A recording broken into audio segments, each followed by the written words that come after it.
اولاد کے جہاں دیگر حقوق ہیں وہیں پہ شریعت نے ماں باپ کے ذمہ یہ بھی رکھا ہے کہ جوان ہونے پر بیٹا یا بیٹی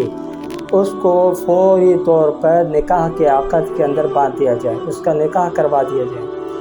اس کے نتیجے میں یہ ہوتا ہے کہ معاشرے کے اندر فتنہ فساد اور معاشرے کے اندر ہونے والی برائیاں اس کا باب بند ہو جائے گا۔ ابھی ہم دیکھتے ہیں کہ بھئی جس وقت اولاد جوان ہو جاتی ہے، جوان ہونے کے باوجود ماں باپ سے کہا جاتا ہے کہ بھی اس کی شادی کا بندوبست کرو،